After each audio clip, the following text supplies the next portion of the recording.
Tech Sounds presenta Con su permiso.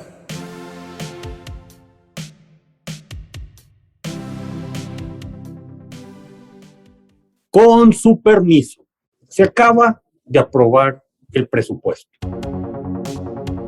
Tampoco las instituciones que deberían ser como una especie de contrapeso, pues están funcionando del todo bien, porque desconocen el modelo. México trae un problema muy severo de que no estamos invirtiendo en infraestructura. Pareciera que olvidan que todos estos recursos van a ser evaluados en algún momento, ya sea por el Coneval, ya sea por la Auditoría Superior de la Federación.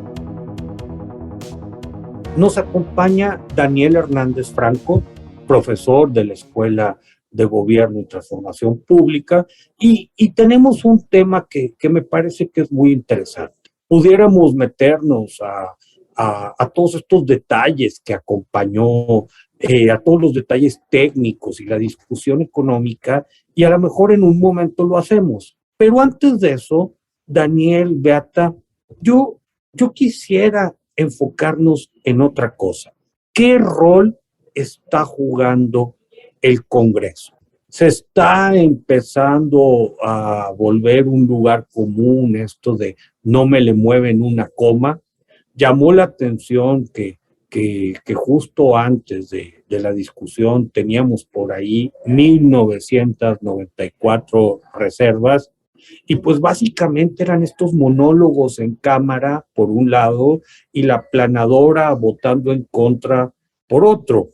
¿Qué significa en términos de nuestro diseño institucional esto que estamos viviendo? Yo creo que hay que resaltar que el presupuesto, en general la aprobación del presupuesto, es un punto muy importante en el calendario político de cada país, ¿no? Entonces, en ese contexto ya es por cuarta vez, la verdad es que vivimos ese momento del presupuesto en relación con el gobierno de López Obrador, con la diferencia sustancial de que las tres anteriores fueron con, digamos, la Cámara básicamente con la mayoría del partido gobernando, o sea, de Morena, mientras que en este Congreso nuevo, en esa Cámara de Diputados nueva, pues la composición de fuerzas es un poquitín distinta, ¿no? Lo cual podríamos decir, como bien mencionas, Héctor, daría pie a la expectativa de que esas fuerzas políticas pueden impactar, influir en el presupuesto. Parece que no, y eso sí es una realidad que sorprende. Deberíamos aquí, sin duda, pues acudir a los partidos de oposición porque han sido o no han tenido esa capacidad de impactar en el presupuesto, o quizás hay otros mecanismos de arreglos que están por ahí vigentes que, digamos, se escapan un poco de ese análisis como general del tema presupuestario. No cabe duda que el presidente, pues, consiguió lo que quiso conseguir y en ese contexto, pues, no hay mucho cambio, digamos, frente a lo que se esperaba. Tú y yo hemos tenido oportunidad, Héctor, de coincidir en procesos de presupuestación durante algunos años en la Cámara de Diputados. No como legisladores, eso todavía no llegamos a ese nivel de deterioro de nuestras carreras. Pero hay dos cosas que a mí me llaman la atención. El primero es que el nivel de beligerancia de una mayoría que pareciera con un agravio profundo que limita las posibilidades de diálogo. Es decir, yo no dudo que muchas de las 1,900 y ferias reservas que se habían presentado tuvieran una fuerte carga política per se, vamos a decirlo de esta manera, ¿no? Pero tampoco puedo creer que el 40%, un poquito menos del 40% de los legisladores de la Cámara de Diputados no tuvieran al menos una buena razón para mover algo. Ahora, tampoco estamos hablando de cantidades exorbitantes de recursos. La propuesta de la oposición oscilaba, si no mal recuerdo, en 380,000 millones de pesos, que en 7 millones de millones, pues no es nada. Es decir, realmente, tú sabes que el presupuesto tiene una franja marginal de movimiento muy pequeña. Realmente tampoco eran cantidades exorbitantes. La segunda, hay historias que no sabemos. Y tenemos claro que pareciera que hay una composición homogénea del grupo parlamentario y aliados de Morena, ¿no? Y yo, al menos mi experiencia de la vida parlamentaria es que al interior de los grupos parlamentarios hay una vida muy intensa de inflexiones muy intensas. Aparentemente el no mover una coma fue un costo muy alto para la oposición porque perdió todo.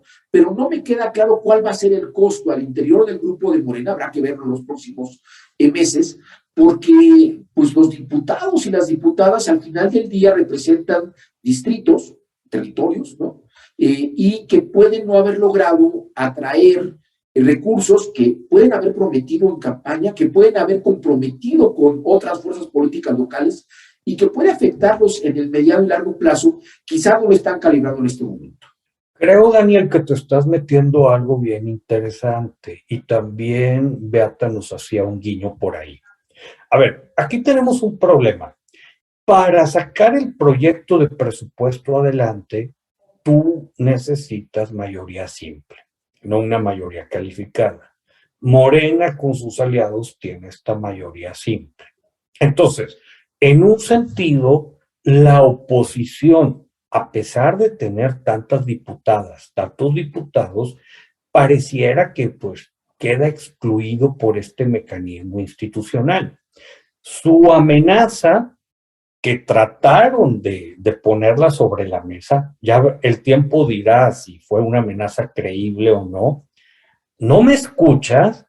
Ah, entonces cuando quieras discutir reforma eléctrica, que necesita cambios constitucionales y por ende mayoría calificada, yo no me voy a sentar a negociar nada. Esa es su amenaza. Llamó mucho la atención pues el discurso del presidente López Obrador en los últimos días, que les dice, y va por uno de los grupos parlamentarios específicos donde amenazan a los legisladores y las legisladoras del PRI con el mote de salinistas si no se ponen a discutir. Ahora, Daniel nos comentaba de otra cosa. Esto me recuerda los viejos tiempos del PRI, cuando tenían suficientes votos para pasar el presupuesto, y normalmente la negociación de los legisladores ocurría con la Secretaría de Hacienda y llegaba un presupuesto ya planchado. Pero digamos, y no quiero usar mal el término, Beata, porque me vas a rehacer la plana, pero teníamos una especie de comportamiento de partido de Estado. Entonces, ¿estará transitando Morena hacia algo de ese tipo o es más un modelo autocrático donde pues el presidente dicta y todo el presupuesto se pliega a su proyecto? ¿Qué opinan? ¿Cómo lo piensan? Sí, no, yo creo que en ese sentido lo que comentas, Héctor, efectivamente, o sea, a ver hasta qué punto la oposición, frente a esa falta de, digamos, escucha de parte de los demás en la Cámara y del presidente, pues cómo se va a comportar. O sea, es un punto muy importante, yo creo, a tomar en consideración. Me temo que la memoria suele ser corta en ese país y no necesariamente van a ajustarse, digamos, a ese principio de, pues si no nos escuchan, nosotros tampoco escuchamos. Pero la verdad es que habrá que verlo en los siguientes meses, sobre todo el año próximo. Y bueno, estamos esta semana también con la visita del presidente de México en Washington, la cumbre trilateral. Y aunque el presidente diga que no van a hablar sobre reforma del sector eléctrico, sí van a hablar de eso, porque ya lo dijeron, digamos, en la Comisión de Relaciones Exteriores del Senado estadounidense, que sí se va a tratar el tema. Entonces, sí, vamos a ver cómo también regresa, digamos, el presidente después de esa visita y qué realmente quiere hacer con el sector eléctrico en México, hasta qué punto eso puede impactar también todo el debate y, digamos, esa propuesta de hacer la reforma constitucional. Pero no cabe duda que sí estamos viviendo tiempos de mucha confrontación. No necesariamente en ese contexto, o en ese contexto no era tan necesaria quizás esa confrontación, lo que mencionaste, Daniel, ¿no? Se escuchan como debates muy fuertes, debates, digamos, irreconciliables, mientras que sí podría haber como cierto consenso en algunos puntos que no son tan relevantes, tan importantes desde la perspectiva, podríamos decirlo, desde la perspectiva, digamos, de todo el conjunto del presupuesto nacional. Entonces, ¿para qué sirve eso? Para mantener, digamos, esa crispación, quizás, pero pero a veces es bueno también gobernar y es bueno también tener como una perspectiva un poco más pragmática de las cosas, pero parece que no necesariamente funciona aquí. Déjame, tu pregunta es muy importante, Héctor, porque uno pensaría que hay como dos modelos de formulación de política. En mi caso, mi experiencia era que la Cámara de Diputados, el grupo parlamentario del Poder Ejecutivo, vamos a decirlo de esta manera, tenía reuniones sistemáticas, una vez a la semana por lo menos, con el encargado de la negociación política en la Secretaría de Gobernación. Eso lo viví con el presidente Fox y lo viví con el presidente Calderón en su momento. Y lo que sucedía es que tú planeabas una serie de movimientos, evidentemente no siempre te salían como tú los planeabas, ¿no? Pero que lo que estabas haciendo era un diseño de plan de ruta, ¿no? Donde tú hacías algo y esperabas que el resultado en algunos meses, y ese era el punto, tenías una proyección de meses hacia adelante, ibas a obtener o resolver algunos otros problemas. En algunos casos funcionó, en otros, como la reforma hacendaria del presidente Fox, faltó un voto, vamos a decirlo de esta manera. Pero el diseño estaba previsto, este juego de negociación con los partidos de oposición para poder llegar ahí. En este apresuramiento, que puede ser un apresuramiento, pareciera que no están teniendo una ruta de diseño hacia adelante, y puede ser bastante grave, porque la Secretaría de Gobernación, no se nos olvide, tuvo un cambio muy reciente. Entonces, uno piensa que hay un grupo que está llevando a cabo este proceso, ¿no? Con profesionalismo X, y entonces entra un grupo de recambio que tiene un profesionalismo Z.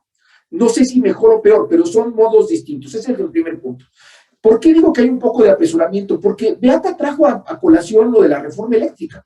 Yo no sé si van adelante o no con la reforma eléctrica. Lo que sí es cierto es que en el escenario que tienen, no están previendo que cualquier cosa que se decida, si se pasa la reforma eléctrica, va a tener una serie de indemnizaciones enormes, enormes.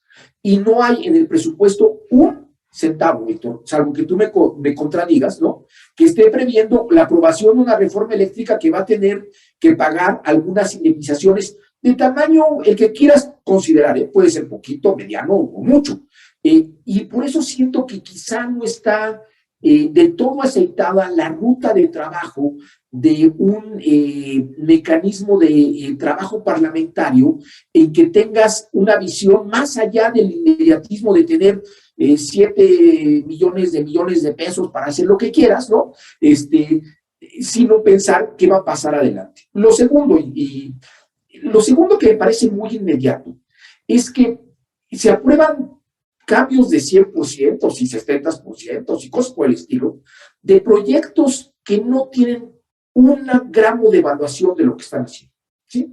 Es decir, se aprobó un incremento del 100% en las pensiones no contributivas, y se aprobó 70% de incremento en las becas de los jóvenes de preparatorias, ¿sí? ¿Tú conoces, o Beata conoce, las evaluaciones correspondientes de esas medidas de política pública? No. Y eso lo que está sentando es un presidente muy delicado, muy, muy delicado. Ya no estoy hablando ni siquiera de lo que dice la ley hacendaria, que tienes que ver de dónde sale y si tiene... Ya no estoy pensando en eso. Estoy pensando en que estos recursos, pareciera que olvidan que todos estos recursos van a ser evaluados en algún momento, ya sea por el Coneval, ya sea por la Autoridad Superior de la Federación, y que yo espero que nadie tenga ningún problema, pero hay auditorías que no tienen que ver con que si se ejerce un recurso, que son las más sencillas, sino cuál es la efectividad del recurso que se ejerció. Y eso también tiene responsabilidad.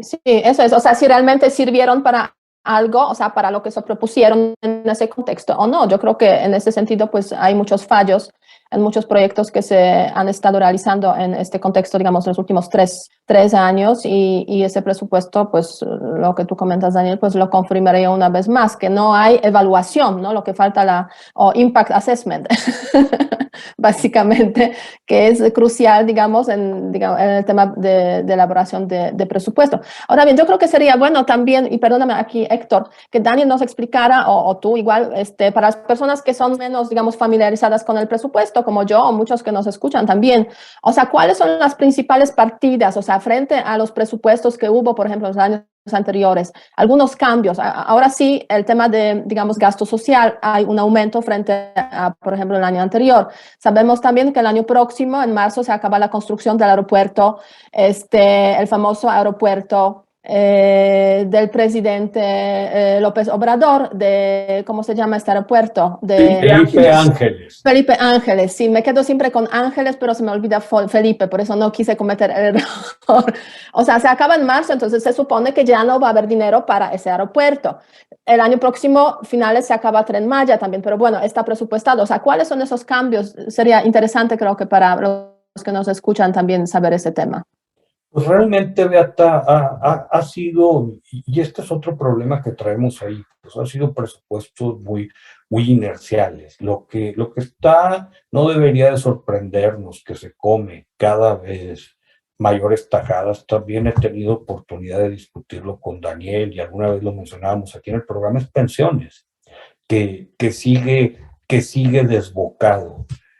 Llama mucho la atención y suele dar el periodicazo el tema del aeropuerto, del Tren Maya, pero estamos hablando de relativamente poco dinero. Cuenta, digo, porque México trae un problema muy severo de que no estamos invirtiendo en infraestructura y de lo poco que se invierte, pues termina en estos proyectos del presidente y otra parte en hidrocarburos. Tú mencionabas la cumbre con el presidente Biden, con el ministro Trudeau, pues va a estar muy interesante hasta dónde, pues, ¿qué pone México, qué pone México sobre la mesa? Pero sí, es un presupuesto que realmente trae muchas carencias en otro tipo de temas y lo puedes discutir desde los dos ángulos. ¿Qué trae o qué nos gustaría ver ahí? Y Daniel ha platicado en los últimos días de varios de estos temas, pues no hay nada para cuidados. El presupuesto en educación, ya que considera ciencia, tecnología, es muy limitado. El problema de infraestructura que ya mencionamos. Y qué hacer ante un contexto subnacional, incluyendo nuevos gobiernos por parte de Morena, donde tienes 4 o 5 estados en una situación financiera muy precaria. Déjame tratar de contestar tu pregunta, Beata, porque es muy interesante para quien no ha participado en estas cosas, que es fascinante, uno aprende muchísimo. Uno de cada 4 pesos, más o menos uno de cada 4 pesos, un poco más de uno de cada 4 pesos del presupuesto son intocables. Deuda, pensiones ya comprometidas, no contributivas, las que tienen respaldo contributivo atrás, ¿no? Y lo que se transfiere a los estados. Acuérdate que en México hay una sola agencia cobradora, que es el sistema de administración tributaria. Esa agencia cobradora lo que hace es concentrar todos los impuestos que paga todo el país y hay reglas para regresar una fracción de esos impuestos a las entidades federativas y que se llaman participaciones. Eso está por ley, eso no es intocable básicamente, ¿no? Entonces, eso representa un poco más de uno de cada 4 pesos. Después tienes gastos que son intocables. Por ejemplo, en el sector educativo. En el sector educativo, 8 de cada 10 pesos del sector educativo tienen una finalidad, que es el pago a los maestros. Y hay de aquel que no los pague, ¿no? Porque además son derechos laborales, no es una dádiva, no, es lo que tienes que pagar. Y en el sector salud anda por ahí del 7 de cada 10 pesos, más o menos, ¿no? Y esos son los 2 grandes sectores del sector público, ¿no? Entonces, eso también es intocable. Es decir, Héctor ha estimado que todo esto, que anda por el 80%, Héctor, más o menos. Yo creo, Daniel, que en estos tiempos ya rebasa el 90 fácil. Bueno, entonces tienes un 10% de posibilidad de hacer cosas, ¿no? Lo que es muy decepcionante, y no tengo otra palabra, es que después de una crisis como la que tuvimos en 2020 de carácter sanitario, sin ninguna respuesta de tipo económico de apoyo a empleadores y a empleados que tuvieron desempleo, tú tengas en el presupuesto de 2022 donde te podrías aprovechar. Si yo entiendo que quizá en 2021 dijiste, bueno, es que no va a haber condiciones para que las inversiones tengan repercusiones importantes para la recuperación económica. Puede ser, no sé si hubo ese cálculo, quisiera pensarlo, pero en 2022 tú podrías pensar que con una reactivación económica que se está viendo en general en el mundo, quizá menos acelerada y en menor escala de lo que muchos analistas habían pensado, tú hubieras pensado que se podría invertir un poco más para aprovechar ese impulso que existe. Y como dijo Héctor, no tenemos o no vemos inversión en inversión pública en infraestructura que permite empujar esto. Déjame darte un dato que ayer que estaba platicando con Héctor me lo siento terrible. Si algo nos enseñó la pandemia fue la importancia del Internet. Si algo nos enseñó fue que el Internet es un bien, vamos a decir, lo que debería estar en nuestra canasta básica, punto, ¿no? Bueno, ¿sabes cuánto dinero tiene el nuevo presupuesto 2022 para un programa de esta administración que se llamaba Internet para Todos? Le bajaron a 0, se acabó el programa. Sí se puede ser. Entonces, cuando dices, bueno, es que me interesa la educación de los mexicanos, ¿no? Lo primero que te voy a contestar es, pues con todo respeto, pues no te debe interesar tanto porque no tienes Internet para todos. Yo no sé si hayan colocado, y es lo que te va a contestar cualquier gobierno, eso también es cierto. El presupuesto es una caja muy oscura, eso también te lo puedo decir. Entonces, te van a decir, es que ya lo cargamos a quién sabe dónde. Puede ser, lo vamos a ver ex post siempre. Pero son cosas como estas las que te demuestran que quizá el presupuesto no está pensado para responder a problemas específicos, sino lo que dice Héctor, es muy inercial. Es muy inercial siempre, eso también es cierto, porque los datos que te di son los que existen, no vas a cambiar ni los sueldos, ni la deuda, ni pensiones, esos son datos inerciales. Pero en el margen que podías tú moverle, pues realmente no estamos moviéndole mucho, ¿no? No hay innovación, voy a decirlo de esta manera, no hay un esfuerzo de cambio. Sí, en ese sentido yo creo que sí es preocupante más que preocupante porque se están olvidando de los puntos cruciales, educación y la innovación, ¿no? O sea, y ese tema de Internet sí efectivamente es uno de los programas de esa administración y estaban hasta hace algún tiempo presumiendo de que sí se ha avanzado, pero si tiene 0 de presupuesto, pues, o sea, son avances, yo diría, bastante improbables. Ahora bien, el presidente también dijo en su momento que la gente ahora ve la televisión en esos lugares obviamente donde no hay internet porque pues no les queda de otra y a través de la televisión no se difunden tantos mensajes falsos como a través de las redes, entonces también quizás es una estrategia para evitar que la gente se entere de las cosas que son importantes. Bueno, es una medio broma de mi parte, pero bueno, lo cierto es que hay 0 de presupuesto para internet. Sí, las prioridades están en otro lado. Ahora ya medio tenemos que empezar a cerrar. Yo, Beata, Daniel, yo quiero hacer una pregunta y más que a manera de provocación para el programa, es muy sincera. Y este modelo institucional que tenemos, ¿realmente será el adecuado para discutir un presupuesto dadas las necesidades que tenemos como país? O sea, ¿está funcionando este modelo político, económico, fiscal, política pública? ¿Tenemos que darle una sacudida? ¿Cómo deberíamos de estar pensando las cosas? ¿O debemos esperar que un nuevo equilibrio político en el 24 le meta una especie de autocorrección? ¿Cómo lo piensan? Mira, tú has luchado por 2 ideas por muchos años. Uno es un consejo fiscal, presupuestario, donde tuvieras un cuerpo de sociedad, ¿no? Había que ver cómo se conforma eso, ¿no?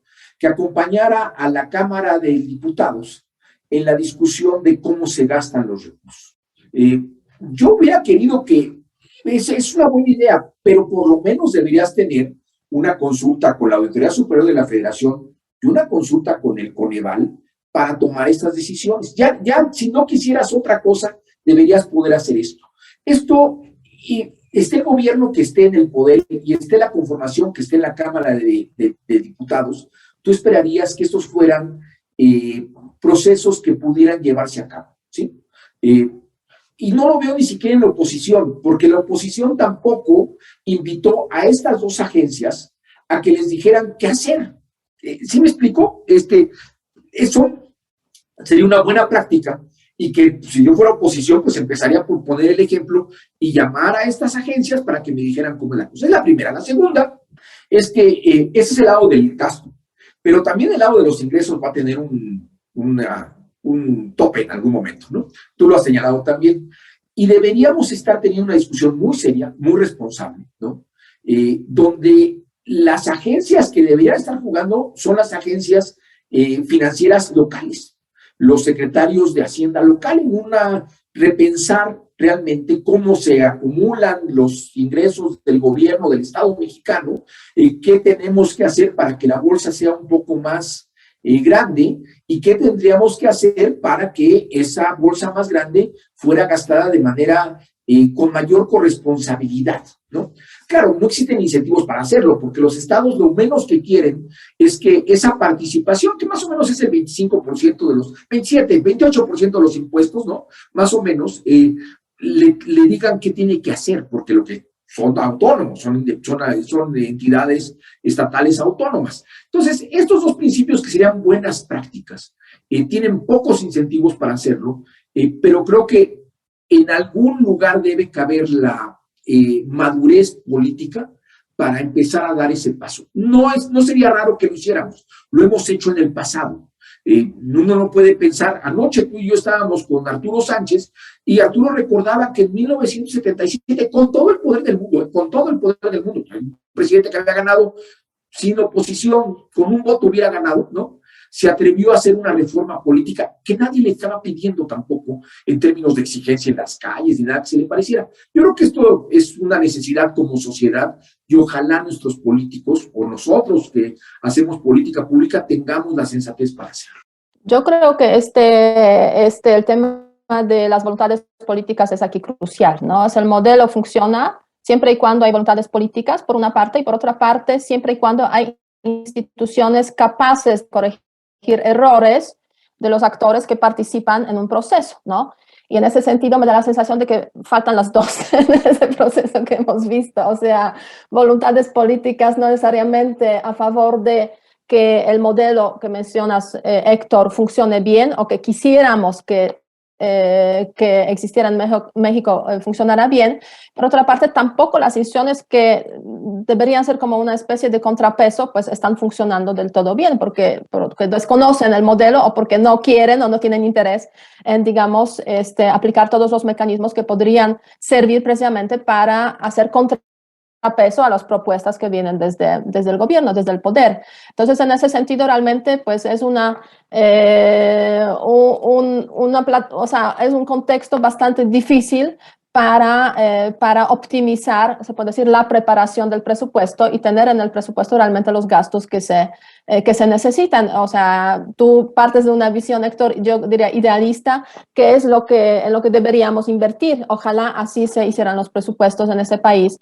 No es así porque pues no hay un consenso general de cuáles son los proyectos más importantes de este país, ¿no? Y las rupturas que se dan cada 6 años básicamente en ese contexto, ahora esa ruptura es muy marcada precisamente, yo creo que son cruciales para entender por qué se gasta mal el dinero, ¿no? Y después vemos esos monumentos inacabados en diferentes puntos de la República viajando por las carreteras, aquí el puente que le falta un pie y no se puede cruzar, obviamente, aquí otra construcción, ahora el aeropuerto también que está por ahí, que hace poco pasé por ahí unas cuantas veces, en fin, o sea, hay esos monumentos a la ineficacia y precisamente a cómo no se debe hacer el presupuesto y cómo no debe haber esa ruptura cada 6 años. La continuidad es crucial para avanzar y eso lo han entendido los países más desarrollados del mundo, que incluso si gana la oposición, hay proyectos que siguen, porque no hacerlos sería dañino para el país.